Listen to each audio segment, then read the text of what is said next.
Big Boss, open the doors, Abhay, get out of the house. Season 1లో Sivabalaji Bigg Boss ని అనడం, అభయ్ కూడా try చేశాడు గేమ్ కి అని అంటే యాక్సెప్ట్ చేస్తా ఉంది. ఫ్రీడమ్ ఆఫ్ స్పీచ్ అనేది మనకు ఉంటుంది.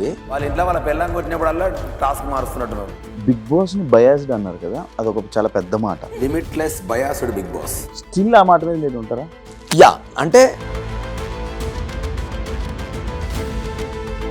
మీరు అన్న మాటల వల్ల మీరు బయటకు వచ్చానని అనుకుంటున్నారా, లేకపోతే జనాలు వేసిన ఓట్ల వల్ల బయటకు వచ్చానని అనుకున్నారా? నా వాయిస్ వేసి వాళ్ళ ముఖాలు వేసి ఇట్లాంటి లాఫాంగ్ ఎడిట్లు చేయకండి. మళ్ళీ డైరెక్ట్ నా వాయిస్ నా ముఖమే. మీరు గేమ్ ఆడరు, పక్కన వాళ్ళని గేమ్ ఆడినవరని. కంటెస్టెంట్ ఉన్నప్పుడు నేను అన్ని టాస్క్లలో ఉరికిన. నేను చీఫ్ ఉన్నప్పుడు కూడా నేను ఉరికిన అనుకో, ఈ నా కొడుకు. సోనియా వల్ల పృథ్వీ గేమ్ కానీ నిఖిల్ గేమ్ కానీ ఏమైనా ఎఫెక్ట్ అవుతుందా? ఎక్కువ కామెంట్ ఆ పిల్ల తీసుకుంటుందా మరి, వీళ్ళు ఇస్తారా తెలియదు. కానీ ఒక రకంగా ఇన్ఫ్లుయెన్స్ అవుతున్నారన్న ఫీలింగ్ నాకు వస్తుందిరా. ఆమె చేస్తుందా, మీరు అయితలేరా నాకు తెలియదు. మణికంఠని బయటకు చూసిన వాళ్ళకి వేరే ఒక ఇది కనిపించింది. లోపల వాళ్ళ ఫ్యామిలీని వాడుకుని సింపతి కార్డు యూజ్ చేస్తున్నాడు అని అనిపించిందా మీకు? ఒకసారి నేను 5 వీక్స్ ఉంటే చాలు నా పాప నా దగ్గరకు వస్తా అంటాడు. ఒకసారి ఏమో నేను కప్పు గెలవకపోతే నా ఫ్యామిలీ నా దగ్గరికి రాదు అని అంటాడు. ఒక్కోసారి ఫుల్ ఫ్లర్ట్ చేస్తూ ఉంటాడు అమ్మాయిలతో, ఒక్కోసారి చాలా సీరియస్ గా వెళ్ళిపోతూ ఉంటాడు. ఏది నిజం అనుకోవాలి? అసలు ఇవేం కనిపించడు కదా, ఇదేం చేయట్లేదు కదా హౌస్ లో, ఎందుకు ఇంకా ఉంటున్నాడు లోపల? విష్ణుప్రియ ఎందుకు విష్ణుప్రియ నచ్చలేదా? Is like a bro to me, నేను జస్ట్ కంటెంట్ కోసం మాట్లాడుతున్నా అంతే అని అన్నది. హాయ్ హలో నమస్తే, నేను మీ anchor Shiva. Welcome to No Filter with Shiva. ఈరోజు మన ముందున్న guest Bigg Boss season 8 contestant ఈరోజు మనతో ఉన్నారు. Abhay Naveen 3rd week eliminate అవ్వడం జరిగింది. అసలు ఆయన ఎలిమినేట్ అవ్వడానికి గల కారణాలు ఏంటి, అసలు బిగ్ బాస్ లోపల అసలు ఏం జరుగుతుంది అనే కొన్ని మనకు తెలియని విషయాలు తెలుసుకునే ప్రయత్నం అయితే చేద్దాం. Hi bro. Hi bro. చాలా తక్కువ ఇంట్రొడక్షన్ ఇచ్చాను కాదు, ఎక్కువ మ్యాటర్ తీసుకుందామని. ఎలా ఉంది బ్రో బిగ్ బాస్ జర్నీ? బాగుండే బ్రో. అంటే నాకు హౌస్ ఎక్స్పీరియన్స్ చేయాలని నాకు ఎందుకో ఈ ఇయర్ చాలా గట్టిగా అనిపించింది. అనుకున్నప్పటి నుంచి నేను వెయిట్ చేస్తూ ఉండే, సరే ఆఫర్ వస్తే వెళ్దాం ఖచ్చితంగా. ఇక్కడ లాస్ట్ ఇయర్ చిన్న ఛాన్స్ ఉండే, బట్ నేను సినిమా రిలీజ్ కోసం అని చెప్పి ఆగిన. సో ఈసారి వచ్చినప్పుడు అనుకున్నా అసలు ఎట్లుంటది ఏంది. నా ఫస్ట్ క్యూరియాసిటీ ఏంటంటే నిజంగానే ఇన్ని ఎమోషన్స్ లోపల ఉంటాయా, ఫేక్ యాక్ట్ చేస్తారా ఏంది, ఇది నాకు గట్టిగా ఉండే అన్నట్టు. పోయి ఎక్స్పీరియన్స్ చేసిన ఆ 20 days లో అన్ని ఎమోషన్స్ ఎక్స్పీరియన్స్ చేసిన నేను. Real 100% real. ఎందుకంటే ఆ అంబియన్స్ కి, ఆ ఎఫెక్ట్ కి బయట ప్రపంచం జనాలు తెలియదు, మనమే మాట్లాడుకుంటాము. ఒకరోజు ఫ్రస్ట్రేట్ అవుతాము, ఒక రోజు ఫుడ్ దొరకదు. ఇన్ని కాన్సిక్వెన్సెస్ తో ఒక ఎమోషన్ బయటకు వస్తుంది అని నేను పర్సనల్ గా రియలైజ్ అయిన తర్వాత తెలిసింది. Cinema industry Abhay, Bigg Boss contestant Abhay, దానికి ఎక్కువ గుర్తుపట్టడం కానీ బయట ఇది ఎక్కువ ఉందా? బిగ్ బాస్ లో నీకు ఎక్కువ అనిపించింది అంటే ఇప్పుడు బయటకు రాగానే? నిజంగా ఇంతమంది బిగ్ బాస్ చూస్తారు అని నేను బయటకు వచ్చినాక తెలిసింది నాకు. అంటే చూస్తారని తెలుసు జనాలు, కానీ మనం అందులో వెళ్ళనంత వరకు మనకి ఎట్లుంటది, వెళ్తే ఎవడు గుర్తుపడతాడు ఏమో, ఎవరు చూస్తారో అని ఇట్లా ఒక అది ఉంటది కదా బ్రో. నేను బయటకు వచ్చిన తర్వాత లిఫ్ట్లో పోతుంటే కూడా అరే నేను బిగ్ బాస్ క్యాండిడేట్ కదా అని. నేను హోటల్కి వెళ్తే అన్న మీరు బయటకు వచ్చారు అప్పుడే ఇట్లా మాట్లాడుతున్నారు. ఒరే అమ్మ ఎక్కడ పోయినా చూస్తున్నారంటే హానెస్ట్లీ సినిమా కంటే సినిమా ఈ 12-11 years జర్నీలో పెళ్లి చూపుల తర్వాత అంత ఎక్కువ ఫేమ్ ఈ 3 weeks లోనే వచ్చింది నాకు. సీజన్ 1లో శివబాలాజీ బిగ్ బాస్ ని అనడం, లేకపోతే ఆ గేమ్ ఏదైతే మాట్లాడడం, దానికి అలా ఒక ప్రశ్నించడం, బిగ్ బాస్ ని ప్రశ్నించడం, అవన్నీ చూస్తే శివబాలాజీ లాగా అభయ్ కూడా ఒక ట్రై చేశాడు గేమ్ కి అని అంటే యాక్సెప్ట్ చేస్తావా బ్రో? అట్లా వేయలే బ్రో. నిజంగా హానెస్ట్ గా నేను ఒకటి ఏమనుకున్నా అంటే ఫ్రీడమ్ ఆఫ్ స్పీచ్ అనేది మనకు ఉంటుంది. మనకు నచ్చపోతే ఇంకెవరిని అడగాలి మనము, బిగ్ బాస్ తప్ప ఇంకెవరిని అడగలేము. సో క్వశ్చన్ చేయొచ్చు అని నేను అనుకున్నా, కానీ టు సమ్ ఎక్స్టెంట్ అది చేయకూడదు, అది రాంగ్ అన్నది నాకు అక్కడ నుంచి ఏం వార్నింగ్ రాలేదు. సో నేనేమనుకున్నా మనకు మనసుకి ఏమనిపిస్తుంది, ఎందుకంటే గేమే అది కదా, నీకు మనసుకి నచ్చినట్టు నువ్వు ఉండు, నచ్చితే ఆడియన్స్ ఉంచుతారు, లేకుంటే ఉంచలేదు అనేది గేమ్ కదా. సో అది కూడా మనకు మనసుకి నచ్చినట్టు ఉండదు, అది కూడా మన పేషెన్సీ టెస్ట్ ఏమో అన్న ఇంటెన్షన్ నేను ఉండే. సో అట్లనే ఉండే నా బిహేవియర్ కానీ అది కానీ. సో కావాలని ట్రయల్ అయితే లేదు. నేను జనరల్గా బయట కూడా నాకు ఏదైనా నచ్చపోతే గట్టిగానే పాయింట్అవుట్ చేస్తా. సో అట్లనే ఉండే, కానీ ఆ తర్వాత ఐ మీన్ ఇది జరిగిపోయింది అంత. అంటే బిగ్ బాస్ ని అంటున్నారంటే బ్యాక్ అండ్ టీమ్ అన్నట్టే అర్థం. అయితే నేను టీమ్ లాగా అనుకోలేదు బ్రో. నేను ఏమనుకున్నా అంటే బిగ్ బాస్ అనేది ఒక గేమ్ కదా, దాన్ని ఒక ఇమాజినరీ క్యారెక్టర్ లాగా క్రియేట్ చేసుకొని నా పాయింట్ అల్లా బిగ్ బాస్ మంచిగున్నావా, ఏం చేస్తున్నావు అన్న, పొద్దునే చాయ్ పెట్టిందా, ఏం తిన్నావు ఇవాళ, ఇట్లా మాట్లాడుతూ ఉండే నేను కెమెరాకి డే 1 నుంచి కూడా. పెళ్ళం కొట్టినట్టు. అట్లా ఏంటంటే నేను ఎట్లా మాడతా అంటే, అరే నా పిల్లం ఇవాళ నాకేం ఉండలేదురా, ఇది నేను క్యాజువల్ గా మాట్లాడే మాటలు. సో దాన్నే కొంచెం ఇటు చేసిన. అది ఏమైపోయిందంటే అందరూ నవ్వి కూడా అదంతా సీరియస్గా వెళ్తే నేను కూడా ఎక్స్పెక్ట్ చేయలేదు.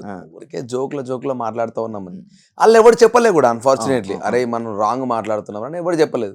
అందరూ ఎంజాయ్ చేస్తున్నారు, నేను మాట్లాడుతూ ఉన్నా. అది బయటకు వచ్చినాక ఓహో ఈ అమ్మాయి ఇది ఇట్లా అయిందా అని. యాక్చువల్లీ అబ్బాయి స్ట్రాంగ్ కంటెస్టెంట్ అని అనుకున్నారు.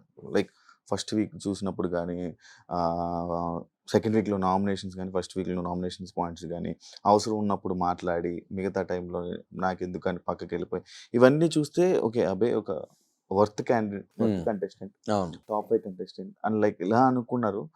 బట్ ఎక్కడో ఒక లేజినెస్ కానీ, లేకపోతే ఓవర్ కాన్ఫిడెన్స్ కానీ, నేను ఉంటాను అని ఓవర్ కాన్ఫిడెన్స్ ఎక్కువ అయిపోవడం వల్ల ఇలాంటి ఇబ్బందులు వచ్చాయన్నారు. అంటే లైక్ ఏమైనా ఓవర్ కాన్ఫిడెన్స్ ఉందా మీకు టాప్ 5 వరకు? నిజంగా నాకు అట్లేం లేకుండా బ్రో. నేను ఏమనుకున్నా అంటే, నేను ఏం టార్గెట్ పెట్టుకున్నా అంటే 5 వీక్స్ అట్లే అనుకున్నా.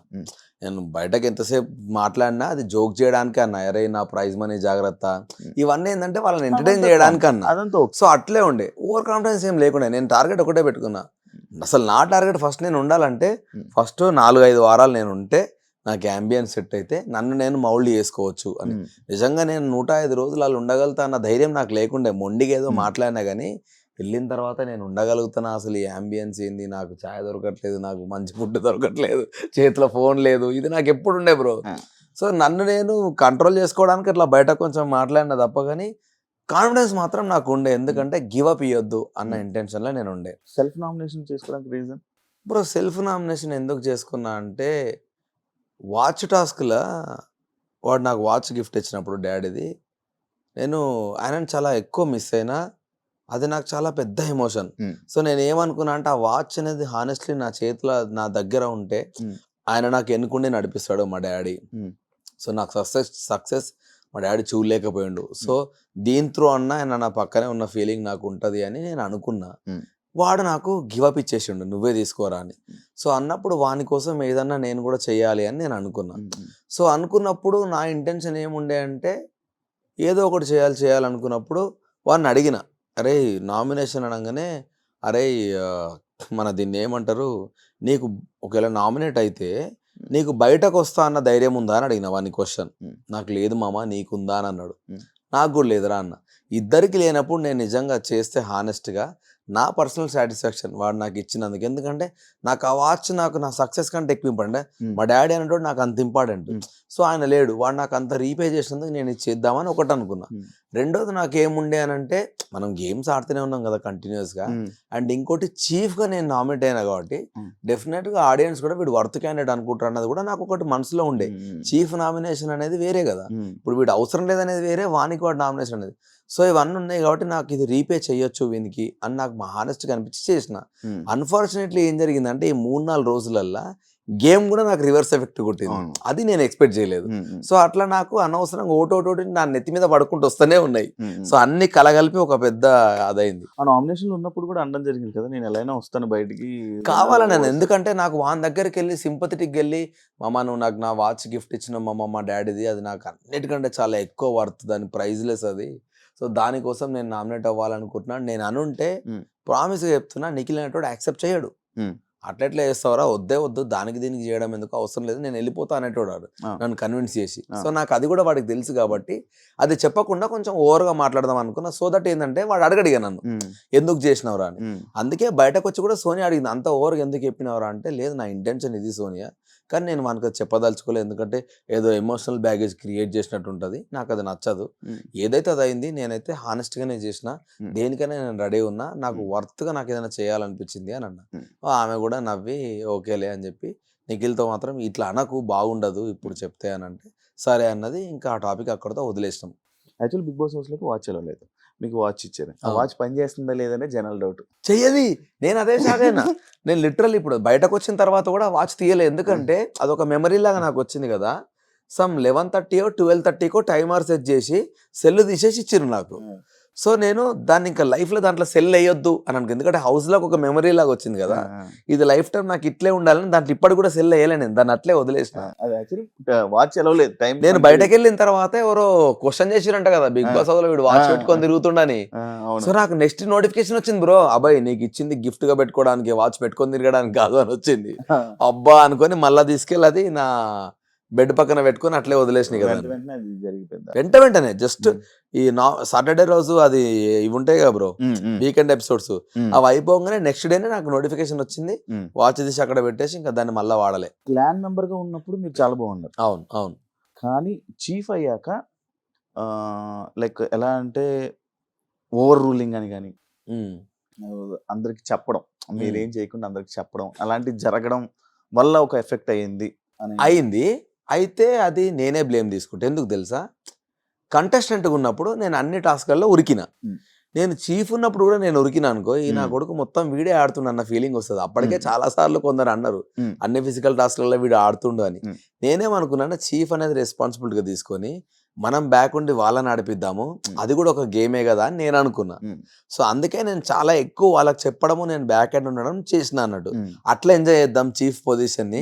ఇలా కూడా మళ్ళీ నేనే ముందు పోయి ఆడితే అది కూడా ఒక ఇబ్బంది అవుతుంది, అన్ని నువ్వే ఆడుతున్నావు అంటారని వెనక్కుందాం అనుకున్నా. అది కొంచెం బ్యాక్ ఫైర్ అయింది. బిగ్ బాస్ ని బయాస్డ్ అన్నారు కదా, అది ఒక చాలా పెద్ద మాట. అవును అవును అవును. స్టిల్ ఆ మాట మీద మీరు ఉంటారా? యా, అంటే బయాస్డ్ అన్న మాట మీద ఉంటావా అంటే, నాకు దానికి జరిగిన కాన్సిక్వెన్సెస్ గురించి నేను మాట్లాడతా. నాకు నచ్చనివి ఏంటి అంటే, ఫస్ట్ క్వశ్చన్, చీఫ్ అనేది చాలా గొప్ప పొజిషన్ అయినప్పుడు నామినేషన్ అనేది ఇంకో రకం. నామినేషన్ అంటే he is unfit for the house. Chief ఎట్లా అన్ఫిట్ ఫర్ ద హౌస్ అవుతాడు? నా పాయింట్ ఏంటంటే, అట్లీస్ట్ చీఫ్లో ఒక్కడికే లైఫ్ లైన్ ఇస్తా, ఇంకొకడు నామినేషన్లో నిల్చోవాలరా అంటే అప్పుడు హౌస్ మేట్స్ అందరు నాకేస్తే తీసుకుంటాను, నేను యాక్సెప్టెడ్. కానీ చీఫే గొప్ప పొజిషన్ అన్న మీరే chief unfit for the house అని చీఫ్తో ఎట్లా చెప్పిస్తారు? సో నాకు అది నచ్చలేదు. రెండోది, గేమ్ రూల్స్ కొన్నిసార్లు మనం ఫ్లిప్ అవుతున్నప్పుడు Bigg Boss has all the rights to ఇది రాంగ్, ఇది కరెక్ట్ వెళ్తుందని చెప్పే రైట్స్ ఆయనకు ఉన్నప్పుడు నేను ఇంక ఆయననే క్వశ్చన్ చేయాలి. అది ఫుడ్ గురించి టాస్క్ జరుగుతున్నప్పుడు. సో అయినా అంత మొత్తుకున్నా కూడా నాకు ఆన్సర్స్ రాకపోగా ఒకటే పాయింట్, నేను ఫౌల్ గేమ్ ఆడినా అని చెప్తున్నారు. యాక్చువల్గా ఫౌల్ అన్న పదమే లేదు బ్రో దాంట్లో. సింపుల్గా ఏంటంటే, నువ్వు లైన్ దాటితే లోపలికి తీసుకెళ్లి సంచాలక్ ఆడిపియాలి అన్నారు, అంతే. అది ఫౌలా నాట్ ఫౌలా అనేది సంచాలక్ ముందే డిసైడ్ చేస్తే ఓకే. గేమ్ ఆడుతున్నప్పుడు మధ్యలో చెప్పకూడదు. అన్ని సంచాలకులు అట్లే అవుతున్నాయి. నువ్వు మధ్యలో రూల్ మారుస్తా అంటే పాస్ పెట్టి ఇప్పటి నుంచి ఈ రూల్స్ అప్లికబుల్ అవుతాయి, ఆడతాడండి లేకపోతే అవుట్ అని చెప్పారు సంచాలకులు అందరూ. మధ్యలో చెప్పకూడదు. సో దాన్ని ఒక్కరిని పాయింట్అవుట్ చేసినప్పుడు, నేను బయటకు వెళ్ళినప్పుడు ఫౌల్ గేమ్ అయినప్పుడు బయటకున్న నా బెలూన్స్ కొడితే కూడా నిఖిల్ది కూడా ఫౌల్ గేమే కదా అన్నది నా పాయింట్. ఇన్ని జరుగుతున్నా వన్ సైడ్ ఎందుకు తీసుకుంటున్నారు మీరు? మేము ఇంత ఫైట్ చేస్తున్నాం ఫుడ్ గురించి, సో ఎందుకు నాకు సపోర్ట్ దొరకట్లేదు అన్నది ఇంకోటి ఫీల్ అయినా. అక్కడ ఏంటంటే, హౌస్లో ఇది జరిగినప్పుడు, ఇదంతా జరుగుతుంటే ఒక సంచాలకుని పెట్టినప్పుడు ఆయన డిసిషన్ని జనాలు చూసి జనాలు యాక్చువల్లీ క్వశ్చన్ చేస్తారు. అయితే ఏం తెలుసా, సోనియా సంచాలక్ కానప్పుడు ఏ సంచాలక్ డెసిషన్ కూడా యాక్సెప్ట్ చేయలే ఆమె. ఆమె అస్సలే ఎవ్వరికి లేదు. నేను కూడా ఆమెకి వినొద్దని ఫిక్స్ అయిపోయినా. ఇప్పుడు నువ్వు చేసేది నేను చేస్తే నీకు తెలుస్తుంది ఆ పెయిన్ అన్న ఉంటే ఇంటెన్షన్లా, నువ్వు ఎంత నేను నీ మాట అయినా అని ఫిక్స్ అయిపోయినా. బేసికల్ అదొకటి నా స్ట్రాటజీలా ఫిక్స్ అయినా. ఎందుకంటే నువ్వు ఏం చెప్పినా నేను, ఎందుకంటే నువ్వు సంచాలకైనప్పుడు నాతో ఫుల్ వాదించినావు. సో నేను కూడా అయినా ఏమన్నా కానీ నేను అయినా, నువ్వు ముందు చెప్పినావు నాకు రూల్ అని నేను ఫైట్ బ్యాక్ చేసిన, కావాలనే చేసిన నేను. సో అదంతా చేసిన. సో సంచాలక డెసిషన్ ఫైనల్ అన్నప్పుడు ఇంకా నేను వదిలేసిన, నీ డెసిషన్ ఫైనల్ కదా, నీతో మాట్లాడి వేస్ట్. ఎందుకంటే నువ్వు ఒకటే పాయింట్ మీద ఉన్నావు, అందులో నీకు రూల్ అర్థమైతలేదు అన్న ఇంటెన్షన్లో నేను ఉన్నా. ఎందుకంటే రూల్ క్లియర్గా రాసి ఉంది, నీకు అర్థం కాలేదు, అయినా మీరు యాక్సెప్ట్ చేయట్లేదు. నేను మీతో మాట్లాడాను, నేను బిగ్ బాస్తో మాట్లాడుకుంటాను. ఎందుకంటే నా తిండి, నాతో పాటు ఇంకో 5 మంది డిపెండ్ అయి ఉన్నారు ఫుడ్. అంతకుముందే నిఖిల్ వాళ్ళని చూసినా కదా నాకు భయమైంది. ఉత్త జావా ఇస్తే సచ్చినమే ఇంకా అందరం వారం అంతా, నాకు అది భయమైంది. అమ్మా ఇది ఎక్కడ బాధరా అనుకుని బిగ్ బాస్ నాకు నచ్చట్లేదు. నాకు ఫుడ్ గురించి కదా, అది వేరే మనీ టాస్క్ అది ఇది అయితే ఇంకో టాస్క్లో మనం ఇద్దాం రా నాకు కసి ఉండేది. అట్లీస్ట్ నీకు ప్రాపర్ ఫుడ్ ఉంటే ఏమన్నా వేస్తావు కదా, నాకు అది భయమై గట్టి మాట్లాడినా. సో అన్ని ఓదా నేను కోట్ అయింది. ఇదైన తర్వాత ఎగ్ టాస్క్ స్టార్ట్ అయింది. ఎగ్ టాస్క్లో ఫస్ట్ 3 ప్లేసులు వాళ్ళు గెలిచినాక మా టీంలోకి వెళ్ళి ఒకరిని తీసేసే ఆప్షన్ వాళ్ళకి ఇచ్చిర్రు. ఇచ్చినప్పుడు వాళ్ళు ఎంత గలీజ్గా ఆడిర్రంటే నాకు ఆల్రెడీ దెబ్బలు తాకినాయని పక్కన కూర్చున్నా. ఓకే, మణికంఠ ఆల్రెడీ చాలా ఫిజికల్గా డ్యామేజ్ అయిపోయి ఉన్నప్పుడు వాళ్ళు దాన్ని మా దాంట్లో ఉన్న ఒకే ఒక స్ట్రాంగ్ ప్లేయర్ నబెల్ని తీసేసారు. మళ్ళీ వాళ్ళు రూల్స్ ఎథిక్స్ అంతకుముందు కత్తులు కొట్లాడుకున్నప్పుడు కట్టిరిగితే అది ధర్మమైన యుద్ధమే కాదని మీరు మాట్లాడి మరి అన్ఫిట్ టీంతో మీరు ఎట్లా ఫైట్ చేస్తారు? ఇంత నీతులు మాట్లాడినా మీరు, నాకు అవి డైజెస్ట్ అవ్వట్లే. నిన్న మాట్లాడింది నువ్వే, ఇవాళ మాట్లాడుతుంది నువ్వే, ఇంత నాన్సింక్ ఎందుకు మాట్లాడుతారు మరి మీరు? అంటే మీ దగ్గరకు వస్తే నీతులు, మేము చేస్తే తప్పులా అని నాకు అవన్నీ నచ్చట్లే. సో మీరు ఫేక్ ఉంటున్నారు, నా ఫ్రెండ్స్ అయినా మీరు ఫేక్ ఉంటారని నేను ఫీల్ అయిపోయినా నాకు అవేవి డైజెస్ట్ అవ్వట్లేదు. నబెల్ని తీసేసారు. సరే పోనీ అమ్మ వాళ్ళు ఇట్లా ఆడుతున్నారు ఆ గేమ్ అనుకున్న తర్వాత నెక్స్ట్ మేము హైయెస్ట్ అయినాం. మేమేమనుకున్నాం, మనకు కూడా ఛాన్స్ దొరుకుతుంది, మనం హైయెస్ట్ అయినాం కదా, మనం పృథ్వీని తీసేద్దాం. ఫస్ట్ వాడు చాలా ఘోరంగా వైలెంట్గా ఆడుతున్నాడు, వాడిని తీసేసి అట్లీస్ట్ కొంచెమన్నా సేఫ్గా ఆడుకోవచ్చు గేమ్ అనుకొని మా ప్లాన్. నెక్స్ట్ డే మాకు ఆఫర్ ఇవ్వలేదు. నేను మళ్ళా ఫీల్ అయినా. 3 నా దిక్కే జరిగినాయి. ఒక చీఫ్ అంటే నాకైనా ఎవరికైనా చీఫ్ అన్న పదానికి వాళ్ళు చెప్పిన అర్థానికి నాకు అది నచ్చలేదు. మీరే ఎట్లా నామినేట్ చేసుకున్నారు? సో రెండోది ఈ బెలూన్స్ దగ్గర నేను ఫీల్ అయినా, ఆ రూల్ అయినా నాకు చెప్తే బాగుండు అని. మూడోది ఇది. సో 3 నా మీద పడ్డాయి, 3 నాకు అగెనెస్ట్ అయినాయి. దానివల్ల నేను ఆ మాట అనాల్సి వచ్చింది, నా సైడ్ పోతలేదు అని. సో ఆ బయాస్డ్ అనే కంటే ముందు కూడా మేము అందరం బిగ్ బాస్ చాలా అన్ఫేర్ అవుతుంది, మనకు అగెనెస్ట్ గా పోతుంది అని మేము అందరం మాట్లాడుకున్నాం. సో ఆ కాంటెక్స్ట్ లో ఈ బయాస్డ్ అనే పదం, నాకు అసలు బయాస్డ్ అనే పదం ముందు నుంచి వాడకపోయాడు. నేను ఈ గేమ్ లో ప్రతి ఒక్కడు నువ్వు బయాస్డ్ ఉన్నావు ఈ పదం ఆడనే ఎక్కువ నేను కరెక్ట్ గా చెప్పాలంటే. సో ఆ పదం ఆటోమేటిక్ వచ్చేసింది నాకు. ఎగ్జాక్ట్లీ అట్లా నాకు అది వచ్చేసింది ఆటోమేటిక్ గా. అట్లా నేను ఇంకా బయాస్డ్ అనిపిస్తుంది నాకు, నీ డెసిషన్స్ అన్ని ఒక సైడ్ అయిపోతున్నాయి అనేది నా పెయిన్ ఉండే. సో అది రాంగ్ గా పోర్ట్రే అయింది. ఇప్పుడు మీరు అన్న మాటల వల్ల మీరు బయటకు వచ్చానని అనుకుంటున్నారా, లేకపోతే జనాలు వేసిన ఓట్ల వల్ల బయటకు వచ్చానని అనుకున్నారా? నిజంగా హానెస్ట్ గా అది మాత్రం నాకు రీజన్ తెలుస్తలేదు బ్రో. ఎందుకంటే ఒక రకంగా ఏమనిపిస్తుంది అంటే జనాలు మేబీ ఈ 2-3 డేస్ నేను సరిగా ఆడకపోవడం వల్ల నన్ను పంపించారేమో అని ఒకసారి అనిపిస్తుంది. కానీ అదే జనాలు ఫస్ట్ 2 వారాలు నన్ను అప్రిషియేట్ చేసినప్పుడు డెఫినెట్ గా వీనికి ఇంకో ఛాన్స్ ఇద్దాం రా, ఎందుకంటే ప్రతి వారం కాన్ఫిడెంట్ గా ఆడలేం బ్రో, ఏదో ఒక వారం వీక్ అవుతాం ఎవరమైనా కూడా. ఆ ఒక్క ఛాన్స్ ఇస్తారు కదా మనం మంచిగా ఆడితే, మరి అంత మంచిగా ఉన్నప్పుడు ఎందుకు పోయిందని ఇంకోసారి అనిపిస్తుంది. సో వాట్ ఎవర్, ఒకవేళ అన్ఫేర్ అయితే డెఫినెట్ గా మళ్ళీ పిలుస్తారు, ఫెయిర్ అయితే ఇంకా దట్స్ ఇట్, అయిపోయింది. నాకు ఒక మంచి జర్నీ అయితే దొరికింది బిగ్ బాస్ నుంచి, ఐఎమ్ హ్యాపీ అని ఇంకా వదిలేసిన దాన్ని. మణికంఠని ఫస్ట్ వీక్ లో నామినేట్ చేసి ఎగ్జాక్ట్లీ పాస్ట్ వదిలేసి ఇదే చెప్పారు కదా, పాస్ట్ వదిలేసి ఎమోషనల్ బ్యాగేజ్ అదే పాస్ట్ ఎమోషన్ వదిలేసి హౌస్ లో గురించి సంబంధించిందే మాట్లాడాలి అని చెప్పి మీరు నామినేట్ చేయడం జరిగింది. అది యాక్చువల్లీ మీరు అది మాట్లాడడం జనాల ఆడియన్స్ నచ్చింది. అవును, అందరూ యాక్సెప్ట్ చేశారు, బాగా మాట్లాడుతున్నారు. అదే స్టార్టింగ్ ఏదైతే పాయింట్ మాట్లాడానో, కానీ మీరు ఏదైతే అది మాట్లాడారో ఆ నెక్స్ట్ 2 వీక్స్ మీకు అది కనిపించలేదు, మీలో అది కనిపించలేదు, అవన్నీ కనిపించలేదని జనాలు అలా ఫీల్ అయ్యారు. కానీ ఎందుకు నిజంగా నేను మళ్ళీ అంటే నేను పాస్ట్ ఎమోషనల్ ఏవి తీయలేదు, ఏం తీసినా నేను గేమ్ గురించే తీసిన బ్రో, నాకు గుర్తున్నంత మట్టుగా అయితే. నిజంగా కూడా నేను ఇప్పుడు ఈ గేమ్ కూడా నేను గేమ్ పాయింట్లోనే మాట్లాడినా, కానీ అంటే ఫ్లాష్ బ్యాక్ ఓన్లీ ఆ వాచ్ వచ్చినప్పుడే డాడీ గురించి మాట్లాడినా తప్ప, కానీ మిగతా ఎక్కడ కూడా నాకు గుర్తున్నంత వరకు నేనైతే వేరే ఏవి మాట్లాడలేదు నాకు గుర్తున్నంత వరకు. సోనియా వల్ల పృథ్వీ గేమ్ కానీ నిఖిల్ గేమ్ కానీ ఏమైనా ఎఫెక్ట్ అవుతుందా?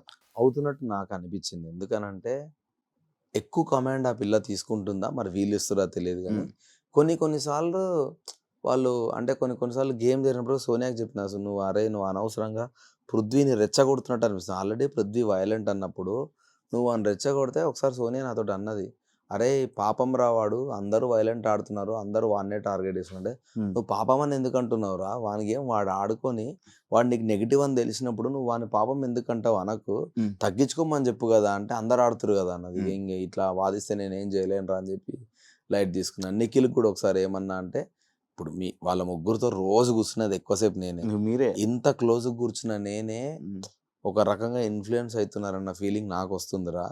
ఆమె చేస్తుందా, మీరు అయితే లేరా నాకు తెలియదు, కానీ నాకే ఆ ఫీలింగ్ వస్తున్నప్పుడు దూరంకి వెళ్ళి చూస్తున్న హౌస్ మేట్స్కి ఇంకా ఎక్కువ ఉంటుంది. సో కొంచెం కేర్ఫుల్ ఉండండి రా అని కూడా చెప్పిన.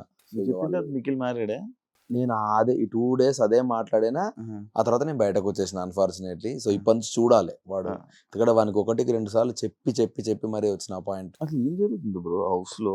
గ్రూప్స్ లో ఫామ్ అయ్యాయా, లేకపోతే ఎక్కువ గొడవలు వీటి మీద కాన్సన్ట్రేషన్ పెట్టుకుంటున్నారు. బ్రో Entertainment ఒక్కసారి ఎవరు నాకు లేరు. ఏమనిపించింది తెలుసా, ఉమ్, మనం గొడవలు పెట్టుకుంటేనే కంటెంట్ వస్తుంది, మనం పెట్టుకుంటేనే ఉమ్, జనాలకు ఈ వీడియోలు ఎక్కువ ప్లే అవుతాయి అన్న ఇంటెన్షన్లో కొందరు ఉన్నారు. ఉమ్, క్లియర్గా వాంటెడ్లీ గొడవలు ఏడవడము ఇట్లా కొన్నిసార్లు నాకు అనిపించేది. అంటే అవసరం లేని ఇష్యూ చాలా పెద్దగా చేస్తున్నారు ఉమ్, అని కొన్నిసార్లు నాకు అనిపించేది. ఉమ్, సో ఆ ఇంటెన్షన్ ఎందుకు వచ్చిందో నిజంగా నాకు కూడా అర్థమైతే లేదు. ఉమ్, ఉమ్, ఇప్పుడు ఎండ్ ఆఫ్ ద డే నీ కంటెంట్ బాగుంటే చూస్తారు, కానీ Hmm. కంటెంట్ గురించి నువ్వు గొడవ పడితే యూస్లెస్ కదా అది. ఉమ్, ఉమ్. అట్లా కొన్నిసార్లు చేసారు, అన్నిసార్లు కాదు కానీ కొన్నిసార్లు చిన్నది కూడా పెద్ద రప్చర్ చేసారు చాలా సార్లు. సోనీ క్యారెక్టర్ ఏంటి బ్రో?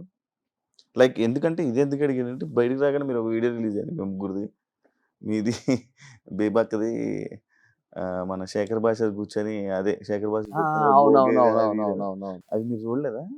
అవును, నేను ఏం మాట్లాడినా యాక్చువల్గా అప్పుడు అదే ఇవన్నీ నాకు జరిగాయా, ఇవి నాకు తెలియదే. నిజంగా నాకు తెలియదు. ఎందుకంటే ఉమ్, నేను బయటకు వచ్చిన ఉమ్, రాగానే నా వైఫ్ వీళ్ళందరూ నా ఫ్రెండ్ కానీ వీళ్ళందరూ కూడా ఒకటే సోనియా నిఖిల్, సోనియా నిఖిల్, పృథ్వీ నువ్వు, సోనియా నిఖిల్, పృథ్వీ నువ్వు, ఇవే టాపిక్లు అడుగుతా ఉన్నారు. అవును. అరే మీరు అట్లా ఏం లేదురా బాబు, మీకు బయటకు వచ్చినాక రాఖీ కట్టించుకుంటా కానీ మీరు ఇట్లాంటి గలీజ్ ఏం చెప్పకండి నాకు. నేను అందరినీ సిస్టర్స్ బ్రదర్స్ లాగానే చూసిన అక్కడ హౌస్లో, ఉమ్, అంతకు మించి ఏం లేదు.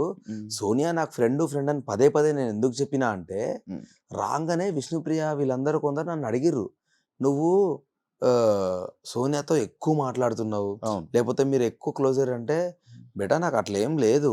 ఉమ్, మీకంటే 10 ఏళ్ల ముందు నుంచి నాకు ఆమె తెలుసు కాబట్టి డెఫినెట్గా మీకంటే ఎక్కువ ఆమెతో నాకు ర్యాపో ఉంటుంది. ఉమ్, ఉమ్, సో అది నేను కన్వే చేద్దామని 1-2 సార్లు ఆ మాట అన్న. ఎందుకంటే లేకపోతే ఎట్లా అనుకుంటారా అంటే, ఉమ్, వీడు సడన్గా రాగానే గీపీలతో ఎందుకు మాట్లాడుతున్నాను ఇంటెన్షన్ ఎవరికైనా వెళ్తుంది. ఉమ్, ఉమ్, కానీ మేము ఎప్పటి నుంచో దోస్తులామని చెప్తే కానీ తెలియదు ఎవరికి. అవును. సో అందుకని 1-2 సార్లు నేను చెప్పాల్సి వచ్చింది తప్ప కానీ ఉమ్, దానికి వేరే ఇంటెన్షన్ లేదు. ఎందుకంటే చూసిన వాళ్ళు విష్ణుప్రియ ఒకసారి నన్ను డైరెక్ట్ బయాస్డ్ అనేసింది. ఉమ్, బయాస్డ్ ఎందుకన్నావురా నువ్వు అంటే, నువ్వు ఆమెకి ఎక్కువ ఇంపార్టెన్స్ ఇస్తున్నావు అంటే నేను ఈ మాట చెప్పిన. ఇప్పుడు కాదురా, నాకు 2014 నుంచి తెలుసు ఆ అమ్మాయి. ఉమ్, సో ఆబ్వియస్లీ నీకంటే ఎక్కువనే మాట్లాడతా కానీ నేనంటే, ఉమ్, వెరీ సారీ అన్న, నాకు హానెస్ట్గా నాకు ఆ విషయం తెలియదు, మీరు ముందు నుంచి ఫ్రెండ్స్ అని అన్నది. సో నువ్వే అట్లా అనుకుంటే బయట జనాలు ఇంకెన్నిసార్లు అనుకుంటారు. ఉమ్. సో దాన్ని క్లియర్ చేయడానికి నేను 1-2 సార్లు ఆ మాట చెప్పాల్సి వచ్చింది. ఇప్పుడు యాక్చువల్లీ మీరు ఒక మాట అది అన్నారు, లైక్ సోనియా మాటలకి నిఖిల్ ఇన్ఫ్లుయెన్స్ అవుతున్నాడు, లైక్ ఇలా బయటకు వచ్చాక రెడ్ రోజు సోనియాకి ఇవ్వడానికి రీజన్ ఏంటి? ఆబ్వియస్లీ నాకు ఆ ఫ్రెండే కదా, ఆ, నాకు నబెల్కి ఇయ్య బుద్ధి అయింది ఉమ్, అండ్ ఆమెకు ఆబ్వియస్లీ ఇద్దామనుకున్నా. ఉమ్, ఎందుకంటే నిఖిల్ సీత ఫస్ట్ నాకు ఉండిపోయారు. ఉమ్. థర్డ్ది నేను సోనియాకి ఇద్దామా, నబెల్కి ఇద్దామా, ప్రేరణకి ఇద్దామా అని కూడా అనుకున్నా. నిఖిల్ ఎందుకు ఆప్షన్ నుంచి ఎక్కువ నిఖిల్తో కలిసి పని చేశారు? ఫస్ట్ నిఖిల్కే ఇచ్చిన నేను. ఆ, ఫస్ట్ రెడ్ రోజ్ ఇచ్చిందే నిఖిల్కి. ఆ, ఆ. నిఖిల్కి రెడ్ రోజ్ ఇచ్చి ఐ లవ్ యూ అని వాడికి చెప్పిన తర్వాతనే స్టార్ట్ Start చేస్తాను. చేశారు. సోనియా నాకు ఎంత అవును. ఫ్రెండ్ అయినా నిఖిల్తో నాకైన బాండింగ్ ఉమ్, అది ఎట్లా అంటే చైల్డ్హుడ్ బడ్డీస్ ఉంటారు కదా, అంత క్లోజ్ ఎందుకైనామో కూడా తెలియదు నాకు. అంతే, వానితోటి house అంతే, ఆ vibe. మస్తు నిజంగా ఆ వైపులా. అందుకే మామ లవ్ యూ రా అంటే లవ్ యూ రా అన్నాడు. సో ఒక రకమైన అదైంది. ఆ, ఆ తర్వాత ఇంకా అంత ఎక్కువ ఎమోషనల్ సీతుతో అయింది నాకు, అవును. అన్నా చెల్లెగా అది ఇది. దాని తర్వాత ప్రేరణతో కూడా అయింది, చాలా మంచి బాండింగ్ అయింది ప్రేరణతో కూడా, అన్న అన్న అనుకుంటా ఆమెతో కూడా. ఉమ్, అండ్ నేను వచ్చే మూమెంట్కి యష్మి చాలా క్లోజ్ అయింది. ఆ, ఇంకొక 2 వారాలు ఉంటే చాలా క్లోజ్ అయ్యేది ఆ అమ్మాయి. ఆ, ఆ, ఈ గ్యాప్లో నబెల్ బాగా నచ్చిండు నాకు. ఆ, ఆ. సో అందుకని ఒకటే ఉంది, నేను ఈమెకి ఇద్దామా వానికి ఇద్దామా అనుకున్నా, నబెల్కి ఇద్దామని అనుకున్నాక సార్ని అడిగిన ఇద్దరికి ఇవ్వచ్చు, ఒకరికే ఇవ్వమంటే మోస్ట్లీ నబెల్కి ఇచ్చేటోని. ఎందుకంటే నువ్వు నా ఫ్రెండ్, తెలుసు మనం ఎంత క్లోజ్ అనేది. ఇప్పుడు నీకు సపరేట్గా రోజు ఇచ్చి చెప్పాల్సినంత ఏం లేదు, ఎందుకంటే మనం ఏం ఇప్పుడున్నా బయట మళ్ళీ దోస్తులనే వాడతాం. ఉమ్, కానీ వాడు కొత్తగా నాకు కుర్రాడు, నాకు భలే నచ్చిండు, చిన్నోడు, చిన్న ఏజ్. ఆ, సో నాకు బాగా కనెక్ట్ అయ్యిండు అని నాకు అనిపించింది. ఆ. ఇద్దరికి వద్దు అంటే నబెల్కి ఇద్దాం అనుకున్నా, ఆ. ఇద్దరికి ఇచ్చేసరికి ఇద్దరు గెలిపించేసిన. సీత ప్రతి ఒక్క కంటెస్టెంట్ ఫస్ట్ కంటెస్టెంట్ నుంచి మొత్తం ఏడుచుకుని వస్తుంది మొత్తం అందరికి. నీకేమే కరెక్ట్ నిజాయితీకి నీకోసం నా ఏడ్చిందా? కోసం నిజంగా ఏడ్చింది, చాలా ఏడ్చింది. ఎందుకంటే ఆ, మా ఇద్దరు గొడవైనప్పుడు కూడా ఉమ్, నేను అన్నను నా బ్రదర్ లాగా అనుకున్నా. ఉమ్, ఎవడి మీదనో కోపం నేను అన్న మీద చూపించినా అని బాధ అవుతుంది తప్ప కానీ అన్న తిట్టిందని నేను బాధపడలేదని ఇదే మాటని ఆ అమ్మాయి ఏడ్చింది. ఉమ్, ఉమ్, సో ఆబ్వియస్లీ ఆమె నిజంగా హానెస్ట్గా నన్ను సొంత బ్రదర్లా ఎంత ఫీల్ అయింది అనేది ఒక్క మాటతో చెప్పొచ్చు. ఉమ్, ఉమ్, సో నిజంగానే సీతో చాలా కనెక్ట్ అయింది నాకు ఎమోషనల్గా. అన్న అన్న ఎన్నిసార్లు అన్నదో, అన్న నీకు రాఖీ కడతా బయటకు వచ్చినాక రాబేటా అన్న. మణికంఠని బయటకు చూసిన వాళ్ళకి ఒక వేరే ఒక ఇది కనిపించింది, లోపల వాళ్ళ ఫ్యామిలీని వాడుకొని సింపతి కార్డ్ యూస్ చేస్తున్నాడు అని అనిపించిందా మీకు? నాకు అనిపించింది బ్రో, హానెస్ట్గా అనిపించింది. ఉమ్, ఎందుకంటే ఒకసారి నేను 5 వీక్స్ ఉంటే చాలు నా పాప నా దగ్గరకు వస్తా అంటాడు, ఒకసారి ఏమో నేను కప్పు గెలవాలి, గెలవకపోతే నా ఫ్యామిలీ నా దగ్గరికి రాదు అని అంటాడు. ఏది నిజం అనుకోవాలి? ఒక్కోసారి ఫుల్ ఫ్లర్ట్ చేస్తూ ఉంటాడు అమ్మాయిలతోటి, ఒక్కోసారి చాలా సీరియస్గా అవును. నిజంగా నాకు ప్రామిస్ బ్రో, నిజంగా అంత ఫ్లక్చువేట్ అయ్యే పర్సనాలిటీ నేను చూడలేదు. సో నేనేమనుకున్నా అంటే వీడికి ఎంత ఫ్లాష్ బ్యాక్ జరిగింది బ్యాక్గ్రౌండ్ లా, ఇంత ఘోరంగా ఫ్లిప్ అవుతున్నాడు అని నాకు అనిపించేది. కానీ కొన్నిసార్లు పొంతన ఉండకపోయేది. సో నాకు నిజంగా ఇప్పటికి 3 వారాలల్లా ఒక మనిషిని హానెస్ట్గా నేను అసెస్ చేయలేకపోతున్నా అంటే మణికంఠ, ఆ తర్వాత విష్ణుప్రియ, ఇద్దరిని ప్రాపర్గా అసెస్ చేయలేకపోతే. విష్ణుప్రియ ఏమైంది? ఇప్పుడు పృథ్వీతో చాలా ఫుల్ క్లోజ్గా మాట్లాడుతూ ఉంది కదా విష్ణు, ఫుల్ మస్తు బడ్డీ. డైరెక్ట్ ఓ రోజు ఏమన్నదంటే జోకులు అన్నదా, మరి నిజంగా నాకు అర్థం కాలేదు. ఇట్లుండి he's like a bro to me, నేను జస్ట్ కంటెంట్ కోసం మాట్లాడుతున్నా అంతే అని అన్నది. పక్కకే సోఫాలో కూర్చొని నాకు ఎట్లా రియాక్ట్ కావాలని అర్థం కాలే ఆ మాటకి. అంటే కంటెంట్ కోసం అంతగానం చేయాల్సిన అవసరం ఏమున్నది అనేది నా పాయింట్. పృథ్వీతో ఫుల్ క్లోజ్గా లవ్లీగా డాన్స్ చేసుకుంటా, నీకు చాలా మందికి ఇట్లా విష్ణు చాలా ఇష్టపడుతున్న ఫీలింగే ఉంటది కదా. సార్ ఏమన్నా నాకు సార్ నువ్వు ఇంకా పృథ్వీని ఇక్కడే ఊహించుకున్నావు, స్విమ్మింగ్ పూల్ ఊహించుకున్నావు అనుకున్నా, ఇట్లాంటి కొన్ని మాటలు ఎందుకంటే అన్నది. అరే మా స్విమ్మింగ్ పూల్ కి రారు, ఇవన్నీ మాట్లాడిన తర్వాత is like a bro to me అంటే డిస్కనెక్ట్ అవుతామా కామా? సో అట్లా కొంచెం డిస్కనెక్ట్ అయినా. మేజర్ గా మాత్రం మనీ నాకు స్టిల్ అర్థమైతలేడు. సోనియా మీకు బయట ఫ్రెండ్, లోపల మాస్క్ తో లైక్ ఫేక్ గా గేమ్ ఆడుతుందా, లేకపోతే మాస్క్ వేసుకొని ఆడుతుందా, లేకపోతే రియల్ గా తను అదేనా? సోనియా అగ్రెషన్ అయితే అంతే. ఇప్పుడు ఏదైతే సోనియా అగ్రెషన్ ఉందో అది అంతే. కానీ ఫిజికల్ గా ఇంకా తను ఆడట్లేదు, ఆడాలని కోరుకుంటున్నాను నేను. ఫిజికల్ గా ఓన్లీ స్నేల్ టాస్క్ లో మాత్రం. ఫిజికల్లీ ఒకసారి తిట్టినా కూడా నేను, అంటే నువ్వు ఇంత స్ట్రాంగ్ గా మాట్లాడే అమ్మాయివి, నేను ఫిజికల్ టాస్క్లు వీక్ అని నువ్వే ఎందుకు చెప్తున్నావు సోనియా? చెప్పొద్దు. నువ్వు గివ్ అవ్వకుండా ఫస్ట్ ట్రై చేయి కదా, చిన్న టాస్క్లైనా ఇండివిజువల్ టాస్క్లైనా అట్లీస్ట్ నేను ట్రై చేస్తా అని చెప్పు. ఆ తర్వాత నీకేమైనా ఇబ్బంది అయితే గివ్ అప్ ఇస్తే వేరే, కానీ నువ్వు అనకంటే నా వీక్నెస్ నాకు తెలుసు కదా అంటే, తెలిసినా కూడా మన వీక్నెస్ చెప్పకూడదు. నువ్వే అందరికి 10 సార్లు 10 మందికి ఇంత మంచిగా చెప్తా ఉంటావు, నువ్వెందుకు అట్లేదు నేను అంటుండే. కానీ స్టిల్ నేను ఆ డిసప్పాయింట్మెంట్ ఎక్కడ ఫీల్ అయినా అంటే, చీఫ్ టాస్క్ లా తను డైరెక్ట్ గివ్ అప్ ఇచ్చేసింది అనిపించింది నాకు. అదే ఆ డాగ్ లాగా వెళ్ళాలన్నారు కదా, కొంచెం టెన్షన్ లో ప్యానిక్ అయిపోయింది ముందే. సో అది అంటే నువ్వు హౌస్ లా అందరినీ you are the most matured person లాగా నువ్వు పోర్ట్రే చేసినప్పుడు చాలా మెచ్యూర్డ్గా ఆ గేమ్ ఆడాలి. అంటే నీకు నువ్వే సెల్ఫ్ కాన్ఫిడెన్స్ బూస్టప్ చేసుకొని. సో అది వీక్ అనిపించింది నాకు కూడా, కొంచెం నచ్చలేదు అది. నువ్వు ఎందుకో ముందే గివ్ అప్ చేసినట్టు అనిపించింది అని. సో ఆ టాస్క్ల పరంగా అయితే still she has to fight. Red card ఇచ్చిన నీ ఫీలింగ్ ఏంటి బ్రో? నేను కన్ఫెషన్ రూమ్ కోసం వెళ్దామని అడుగుదాం అనుకున్నా. ఎందుకు అడుగుదాం అనుకున్నా అంటే, నిజంగా నాకు అర్థం కాలే నేను అంత సీరియస్గా ఏం మాట్లాడినా అని. ఆ మాట గుర్తులేదు నాకు, ఈ మనుషులేనా అది ఇదని తిట్టుకుపోయింది కదా, అవి నాకే గలీజ్ అనిపించినాయి. సో దాని గురించి డెఫినెట్గా నేను తప్పు చేసిన, సారీ చెప్పాలనిపించి నేను సారీ చెప్పేసిన, సారీ అని. సెకండ్ టైం కూడా నాకు సార్ వద్దన్నప్పుడు నాకు ఇంకా రిక్వెస్ట్ చేయబుద్ధి కాలేదు. ఎందుకనంటే ఈ రెడ్ కార్డ్ అనేది ఫస్ట్ టైం నేను కూడా చూసిన హౌస్లో, ఫస్ట్ టైం. సో ఇంకా వదిలేసే లైట్ అని మా నబీల్ నువ్వు నా బట్టలు రెడీ చేసుకోవాలని చెప్పి నేను వెళ్ళిపోతా ఉన్నా. సో అప్పటికి నిఖిల్ మళ్ళీ సెకండ్ టైం మళ్ళీ ఆపిండు. ముందు కూడా నిఖిల్ మామ కొంచెం సారీ చెప్పు, కామ్ ఉండంటే, కామ్ కాదు మామ, ఒకవేళ పెద్ద మిస్టేక్ అయితే రెక్టిఫై చేసుకోలేదు అట్లా ఇట్లా అనిపిస్తే మనం ఇంక వెళ్ళిపోవడం తప్ప ఏం చేయలేము అమ్మ అంటే, నువ్వు అట్లా అనకు, నువ్వు ఉండాలి, నువ్వు అది ఇది ఉండంటే నేను కొంచెం కన్విన్స్ చేసే ప్రయత్నం చేసిన. బట్ స్టిల్ నేను అన్నప్పుడు ఇంకా నేను కూడా గివ్ అప్ ఇచ్చేసి వెళ్ళిపోతుంటే మళ్ళీ ఆపి నిఖిల్ గాడు వాయిస్ రేజ్ చేసిండు. ఆ తర్వాత గట్టిగా మాట్లాడింది యష్మి. పాపం యష్మి దన్ను అని నా గురించి లేచి అవుట్ ఆఫ్ నో వేర్ అమ్మాయి నా గురించి ఫైట్ బ్యాక్ చేసి నాకు సార్తో రిక్వెస్ట్ చేసి దెన్ ఇమ్మీడియట్లీ ప్రేరణలు ఇవ్వడము, ఇట్లా నాకు చూస్తే చాలా హ్యాపీ అనిపించింది. ఆ తర్వాత 11 మంది నా కోసం మాట్లాడారు కదా, నిజంగా వెళ్ళిపోదాంరా, ఈ మెమరీ చాలు నాకు. 11 మంది నేను ఉండాలని కోరుకుంటున్నారు. సో మిస్టేక్ ఏదో జరిగింది, ఈ మెమరీతో వెళ్ళిపోదామని ఫిక్స్ అయిపోయాను నేను. కానీ మళ్ళీ నాకు సార్ వచ్చి కూర్చో అని అన్నాడు. థ్యాంక్ యూ సార్ అని చెప్పి మళ్ళీ కూర్చున్నా. ఓట్లు తక్కువ రావడానికి రీజన్ ఏంటి బ్రో? సోఫాలో పడుకొని అందరినీ కామెంట్ చేయడం వల్ల? నిజంగా కూడా బ్రో, ఫిజికల్ డ్యామేజ్ నాకు నచ్చదు బ్రో. ఫిజికల్లీ హర్ట్ చేసుకొని గేమ్ ఆడాల్సిన అవసరం లేదనిపిస్తుంది. అండ్ అక్కడ దిక్కు ఎవరున్నారో ప్లేయర్స్ కూడా నాకు తెలుసు. ఒక సిచ్యువేషన్ చెప్తాను మీకు ఎగ్జాక్ట్లీ. నేను అంత అవుట్ అవ్వడానికి రీజన్ ఎందుకంటే, సోనియా వీళ్ళందరూ ఎగ్స్ ఆపుతున్నారంట, ప్రేరణని కాలు పట్టుకొని, యష్మిని కాలు పట్టుకొని గుంజుకెళ్ళిరంట వీళ్ళు. నాకు వాళ్ళే చెప్పారు. కాలు పట్టుకొని గుంజుకెళ్ళిరు సోనియా మీదికి వెళ్ళి, సోనియా నైనికా మీదికి వెళ్ళి. వాళ్ళు వచ్చి నా మెడ మీద కాలు వేసిర్రు వీళ్ళని చెప్పి వాళ్ళు ఏదో అంటే, ఒక్క సెకండ్ ఆలోచన నిఖిల్ సోనియా మీద మెడ మీదకి వెళ్ళి కాలు వేసాడు, నీ అమ్మ రానిరా ఒక్కొక్క నరే పృథ్వీ ఇస్తిరవతల వాడే నేను చూసుకుంటా అన్నాడు.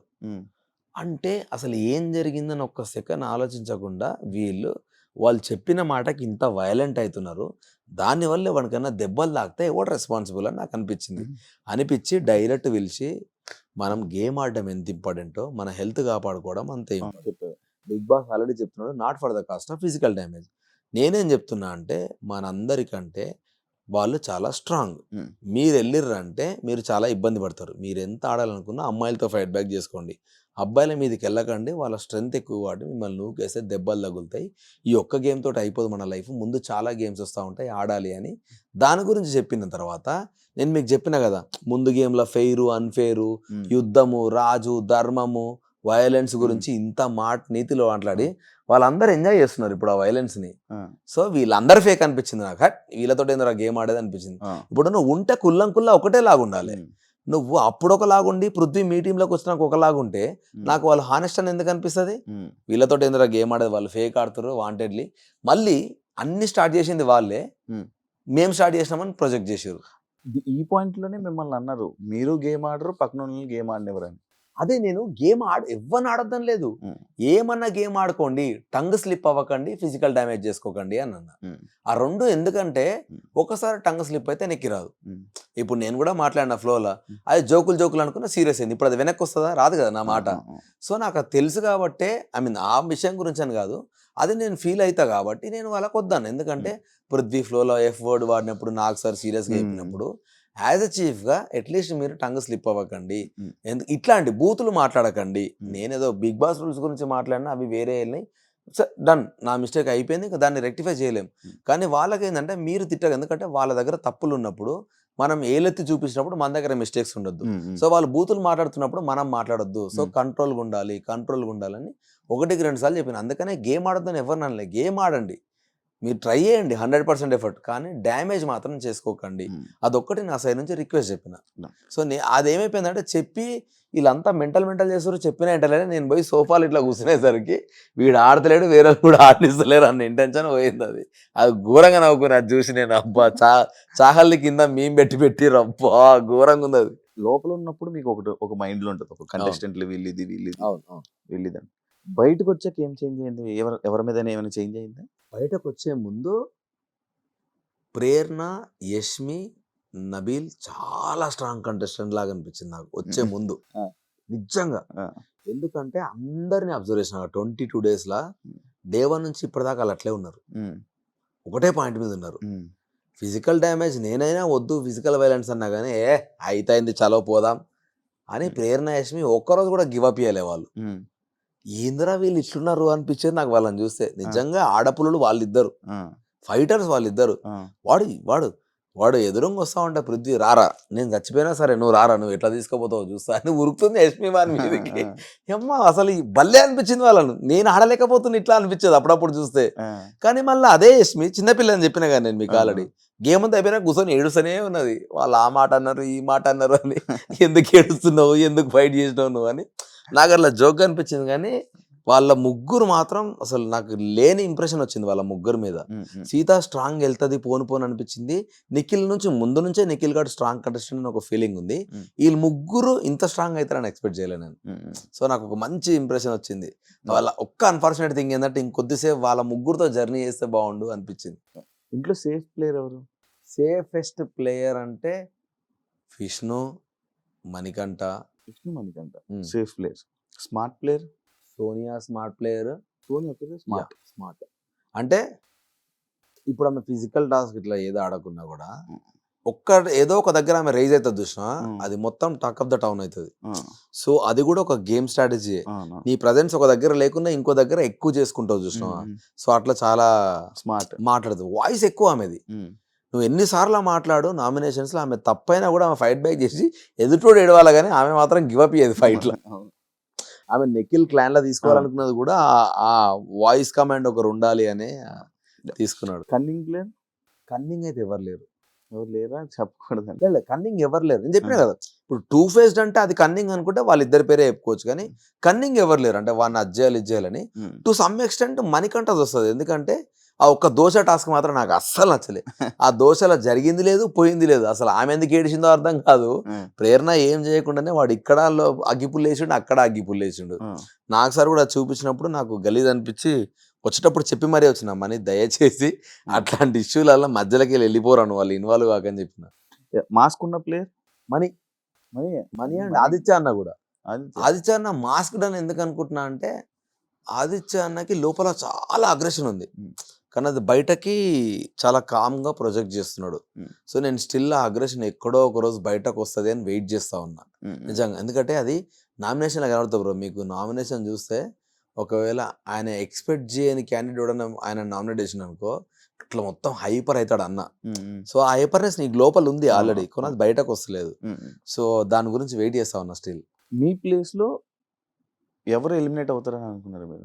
మనీ ఆర్ నైనిక అనుకున్నా నేను. ఎందుకు అనుకున్నా అంటే నైనిక ఎందుకో 2 days నుంచి తనే డల్ ఉండే, నేను ఎలిమినేట్ అవుతున్నాను ఆమెనే మెంటల్గా ఫిక్స్ అయిపోయింది. సో అండ్ మనీ కూడా ఈ వీక్ అంత స్ట్రాంగ్ ఏం ఆడలేదు, యాక్చువల్గా అందరూ నన్ను అంటుర్రు నేను జస్ట్ ఆడ సోఫాలో పోయి కూర్చున్నా అని, కానీ సోనియా నైనిక జస్ట్ గుడ్ల కాడ కూర్చొని గుడ్ల మీద వండుకున్నారు, కానీ వాళ్ళు ఏం ఆడలే. మీరు చూస్తే గేమ్ మొత్తం విష్ణుప్రియ ఫైట్ చేసింది, సీత ఫైట్ చేసింది, ప్రేరణ అండ్ యష్మి ఫైట్ చేసారు, కానీ వాళ్ళిద్దరు ఆ గుడ్ల కాడ అట్లే కూర్చున్నారు. కాపాడుకోవడం అంటే బ్రో ఇప్పుడు అమ్మాయి వెళ్ళి బుట్ట మీద వండుకుంటే ఎట్లా తీసుకుంటాం బ్రో? ఆల్రెడీ నబెల్ గాడు రుక్తే వాడు ఆడబట్టుకున్నాడు ఈడబట్టుకున్నాడు అన్నారు వాడిని. వానికి అది భయమే, వాడు బయటకు వచ్చేసి అదే భయం కదా లేడీస్. ఫస్ట్ వాళ్ళు రాంగ్ టక్కుమని ఒక మాట అనేసి తీసుకోలేము వెనకకి. సో అలా క్లియర్ గా రాసింది బుట్టను కవర్ చెయ్యకూడదు అని నీట్ గా రూల్స్ లా రాసుంటే సోనియా ఏమన్నది, ఎట్లా ఆపుతాం బుట్టను కవర్ చేయకుండా వదిలేస్తామా? అలా రూల్ రాసింది బుట్టను కవర్ చేయొద్దంటే ఏంది, బుట్ట మీదకి వస్తే నువ్వు డిఫెండ్ చేసుకోవాలి. అది వాళ్ళు ఒప్పుకుంటలేరు. బుట్ట మీద వండుకుంటా నా ఇష్టం, నబెల్ నీకు తెలుగు రాకపోతే చదువుకో రూల్స్. ఏది పడుతుంది మాట్లాడింది నబెల్ని. నేను నబెల్తో మాట్లాడి నేను మణికంఠతో మాట్లాడుతూ ఉంటే సోనియా అరుస్తా ఉంది నా మీద. అసలు నువ్వెందుకు అరుస్తున్నావు, నీతోటి ఎవడు మాట్లాడుతున్నా, నేను వాళ్ళతో మాట్లాడుతున్నా అని. నేను మస్తు కోపం వచ్చింది నాకు. అసలు సంబంధం లేని దగ్గర నన్ను ఎందుకు ఇరిటేట్ చేస్తున్నారా నేను వాళ్ళతో మాట్లాడుతుంటే అని. సో అట్లా కొంచెం వాదించింది నాకు. అందుకే నేను కూడా ఆమె సంచాలకు ఉన్నప్పుడు నేను చేసే ఇరిటేట్ చేద్దాం అనుకున్నా. సో అది పక్కన పెడితే వాళ్ళు కూడా పెద్ద ఏం ఆడలే, కాకపోతే నా పోజ్ ఎక్కువ హైలైట్ అయింది. కాదు బ్రో, ఇది హౌస్లో నార్మల్గా ఇంకా లైక్ ఇంకా అసలు ఇదేం కనిపించడు కదా, ఇదేం చేయట్లేదు కదా హౌస్లో అని అనిపించిన పర్సన్ ఎవరైనా ఉన్నారా? అంటే ఎందుకు ఇంకా ఉంటున్నాడు లోపల? ఒక ఎగ్ టాస్క్ తప్ప స్టిల్ ఇంకా విష్ణుప్రియ పెద్ద ఎక్స్ప్లోర్ చేసినట్టు. విష్ణుప్రియ నచ్చలేదా? ఎందుకు విష్ణుప్రియని ఇన్నిసార్లు అంటున్నా అంటే ఆమె మాట్లాడితే ఆమె మీద ఆమెకే కాన్ఫిడెన్స్ ఉండదు. నాకు అదే నచ్చదు. ఫస్ట్ డే 1 చెప్పిన విష్ణుప్రియకి నువ్వెందుకు నీకు నువ్వే, నాకు అందుకే టక్కుమని ఆ పిల్ల పేరు ఎందుకు వస్తుంది అంటే ఆమెనే చెప్తుంది నాకు బ్రెయిన్ లేదు, నాకు అంత నాలెడ్జ్ లేదు, నేను ఎక్కువ గేమ్ ఆడలేను, నేను అసలు ఎందుకు వచ్చిన హౌస్కి. సో ఆమెనే ఒక నెగిటివ్ ఆరా క్రియేట్ చేసింది అనిపించింది. అందుకని తెలియకుండా టక్కుమని ఆమె పేరే వస్తుంది, కానీ సో కావాలని క్రియేట్ చేసింది కాదు. నేను విష్ణుతో చాలాసార్లు అన్నా నువ్వు వీక్ ఉన్నా నువ్వు చెప్పుకోకూడదు అది అంటే, నాకు రాదు నన్ను కన్సిడర్ చేయకండి, ఏదైనా గేమ్ వస్తే కూడా నన్ను కన్సిడర్ చేయకండి. ఆమె స్ట్రాంగ్గా వచ్చింది ఒక సాక్స్ టాస్క్లో మాత్రమే వచ్చింది, బట్ ఆడలేదు సెకండరీ. కానీ స్ట్రాంగ్గా నేను ఆడతాను అది ఒకటే టాస్క్కి వచ్చినట్టు అనిపించింది నాకు. And to some extent money fight చేద్దాం అనుకుంటాడు, కానీ మనీది మేజర్ డ్రాబ్యాక్ ఇదే, అటోటి ఇటోటి మాట్లాడుతూ ఉంటాడు కదా, అదొకటి నాకు నచ్చదు. ఆదిత్య అన్న కూడా కొంచెం తక్కువే గేమ్లా. నైనిక అయితే ఫస్ట్ 2 రోజులు చూసిన నైనికకి ఇప్పటికీ సంబంధం లేదు. నైనిక నేను చాలా స్ట్రాంగ్ ప్లేయర్, ఈ పిల్ల ఫినాలే దాకా ఉంటుంది అనుకున్నాను. ఎందుకంటే 2-3 రోజులు ఆమె మైండ్ అబ్జర్వ్ చేసిన, ఆమె గేమ్ని అబ్జర్వ్ చేసిన కదా బ్రో, ఆమె ఒకటి ఫిక్స్ అయిందంటే గుడ్ ఆర్ బ్యాడ్ దానికి స్టిక్ ఆన్ అయి ఉంటుంది. కానీ ఎందుకో పాప మా అమ్మాయి చిన్నపిల్ల అవడం మూలానో, అందరు ఆ అమ్మాయిని నువ్వు చీఫ్గా పోయినావు అని అనడం వల్లనో ఆ అమ్మాయి ఎందుకో డౌన్ అయిందన్న ఫీలింగ్ నాకు స్టిల్ ఉంది. ఎట్లయితే నిఖిల్ ఎమోషనల్గా ఎక్కువ అదైపోయి గేమ్ ఆడతలేడని నేను ఎట్లయితే వాడిని అంటున్నానో సేమ్ అట్లనే. సో వాళ్ళిద్దరు కూడా నాకు స్ట్రాంగ్గా కంబ్యాక్ ఇవ్వాలని నాకు ఉన్నది. సో ఈ నలుగురు ఐ మీన్ నైనిక, మనీ, ఆదిత్య అన్న, Vishnu are still weak comparatively అదర్స్తో కంపేర్ చేస్తే. టు సమ్ ఎక్స్టెంట్ సోనియా కూడా, ఎందుకంటే సోనియా కూడా ఫిజికల్ టాస్క్లు ఆడతలేదు. హ్యాపీ బ్రో మొత్తం ఓవరాల్ బిగ్ బాస్ జర్నీ? బయటకు వచ్చేయడం ఒకటే డిసప్పాయింట్, కానీ నేను అనుకున్నా కదా నాకు మెమరీస్ కావాలి కొన్ని అని. నాకు చాలా హ్యాపీ ఉంది బ్రో, ఎందుకంటే నా చిన్న షార్ట్ ఏవి నాకు సార్ ప్లే చేసినప్పుడు నవ్వు వచ్చింది, బాధ వచ్చింది, అబ్బా మిస్ అవుతున్నా అన్న ఫీలింగ్ అన్ని వచ్చినాయి బ్రో నాకు. సో ఈ షార్ట్ స్పాన్ లో ఇన్ని మెమరీస్ నేను కలెక్ట్ చేసుకున్నా, చాలరా అనుకున్నా. Okay, super bro. And thank you so much. Thank you bro, చెప్పాలనుకుంటున్నారా ఆడియన్స్ కి? యా ఒకటే చెప్తా బ్రో, నన్ను నమ్మి నాకు సపోర్ట్ చేసిన ఆడియన్స్ అందరికీ thank you so much. I love you. Yes, నేను గివ్ అప్ ఇచ్చి రాలేదు. కొన్ని అన్ఫార్చునేట్ సిచ్యువేషన్ వల్ల కొన్ని జరిగినాయి. బట్ స్టిల్ నేను ఒక్క కంబ్యాక్ నాకు ఇచ్చుంటే డెఫినెట్గా ఫినాలే దాకా ఉందామని అనుకున్నా. బట్ అది జరగలేదు. ఈ 3 వారాలు అయితే మీరు ఎంజాయ్ చేస్తున్నాను అనుకుంటా. మీకున్న నెగిటివిటీ ఏదున్నా దయచేసి నన్ను అడగండి. ఎందుకంటే అన్నీ ప్లే కావు. కొన్ని బ్యాక్గ్రౌండ్లో వేరే ఉంటాయి, బయట వచ్చేటివి వేరే ఉంటాయి.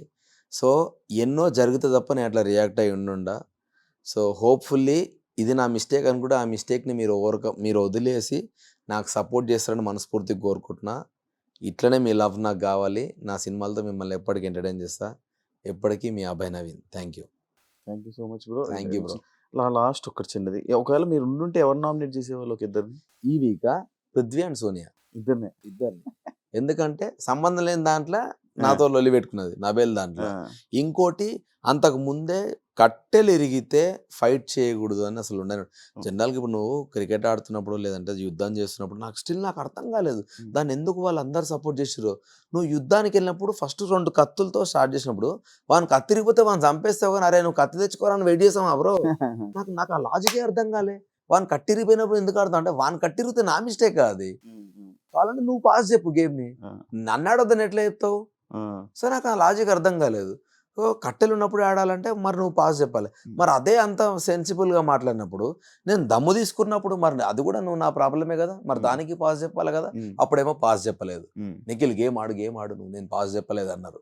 సో నాకు నచ్చలేదు, అది బయాస్డ్ అనిపించింది. సో అందుకని ఆమెను అనుకున్నా. అండ్ పృథ్వీ వాడు అగ్రెషన్, మణికంఠ మీదకి పృథ్వీ వెళ్ళిన విధానం నాకు నచ్చలే. కొడతాడేమో అని అనిపించింది, అంత ఘోరంగా వెళ్ళిండు ఆ గొడవ అయినప్పుడు. సో పృథ్వీకి ఆల్రెడీ చెప్పిన, పృథ్వీ నువ్వు వయలెన్స్లో ఎక్స్ట్రీమ్ పోతున్నావురా అంటే, ఎస్ బ్రో నేను మారిపోయిన పృథ్వీని చూపిస్తే నేను మీకు అన్నాడు. ఒకవేళ నువ్వు నాకు మారపోతే నేను నామినేట్ చేస్తారంటే చెయ్యని అన్నాడు. సో అదే మారలేదు, అందుకని అదే రీజన్ చెప్పి నామినేట్ చేద్దామని అనుకున్నాను. Thank you so much bro. Thank you bro. Thank you. ఇంకా మంచిగా బెస్ట్ ఆపర్చునిటీస్ వచ్చి హోప్ఫుల్ బిజీగా ఉండి మంచి లైఫ్ సెట్ అవుతుంది మనస్ఫూర్తిగా కోరుకుంటాను. Thank you so much. Thank you. Thanks a lot.